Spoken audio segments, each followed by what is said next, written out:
இந்து சாம்ராஜ்யம் பேர் இயக்கத்தின் சார்பாக எழுத்து சமீபத்தில் உடுமலைப்பேட்டை நகராட்சியுடைய கூட்டத்தொடரில் ஒரு கவுன்சிலருடைய சொந்த செலவில் காரல் மார்க்ஸினுடைய சிலை வைத்து அந்த சிலையை பராமரிப்பதற்கான பணிகளுக்கு அனுமதிக்கும்.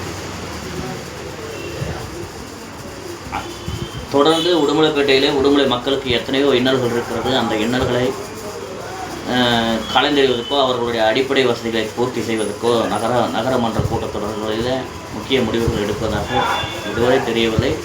அவர்கள் எடுத்த முடிவு அந்த நகரமன்றத்தினுடைய வளர்ச்சி என்பது அந்த கவுன்சிலர் அவருடைய பணத்திலே பொது இடத்திலே ஒரு மேடை அமைக்கப்பட்டு அந்த மேடையிலே பல தலைவருடைய திராவிட சித்தாந்தம் உள்ள தலைவருடைய சிலைகளை வைத்து அந்த இடத்தை ஆக்கிரமித்து கொண்டிருக்கக்கூடிய சூழல் என்பது சாதனையாக நினைக்கிறார்கள்.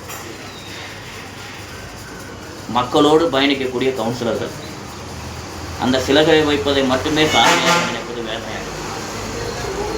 உடுமலைப்பேட்டை தங்கமாலோடையில் குடியிருப்பு நெருக்கம் உள்ள பகுதியில் குடிநீர் வரைமுறை செய்யப்பட்டு குறைந்த நேரங்களிலே விடப்படுகிறது.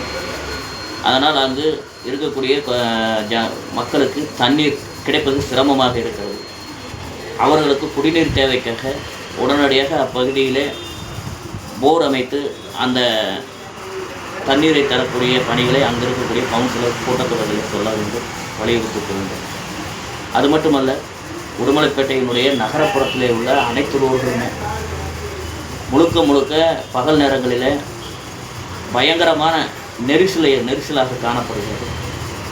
அந்த நெரிசலின் காரணமாக விபத்துகள் ஏற்படுகிறது. அந்த சாலைகளை எல்லாம் துரித கதியிலே செயல்பட்டு அந்த சாலை போக்குவரத்து பாதிக்கப்படக்கூடிய இடங்களில் முழுக்க அந்த சாலையை பயன்படுத்துகிற மக்களுக்கு பாதுகாப்பான ஒரு சூழலை நிலவக்கூடிய செயலையும் நகராட்சி செய்ய தவறுகிறது. சாதனை என்றால் சிலை வைப்பதும் சிலையை பராமரிப்பதும் மட்டுமே என நினைக்கக்கூடிய நகரமன்ற உறுப்பினர்கள், நகர தலைவர்கள், நகரமன்றத்தினுடைய தலைவர்கள் அவருடைய போக்கை மாற்றிக்கொள்ள வேண்டும். உடுமலை பகுதியில் உள்ள மக்களுக்குள்ள அனைத்து விதமான பிரச்சனைகளையும் உடனடியாக கலைந்தெடுக்கக்கூடிய பணிகள் செய்யும்.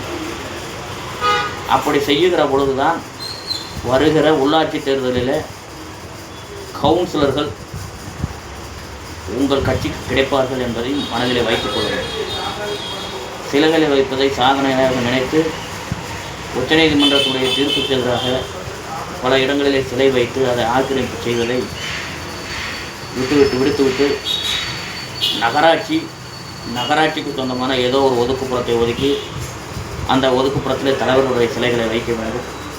அப்படி சிலைகள் வைக்கிற பொழுது தேசமும் தெய்வீகமும் நமது இரு கண்கள் என்று தேசத்துடைய சுதந்திரத்துக்காக பாடுபட்ட மரியாதைக்குரிய முத்துராமலிங்க தேவர் அவர்களுடைய சிலைகளை வைப்பதற்கு நாங்களும் அனுமதி கேட்போம், நாங்களும் அந்த சிலைகளை பராமரித்துக் கொள்வோம் என்கிற விஷயத்தையும் இங்கு நான் தெளிவுபடுத்துகிறேன்.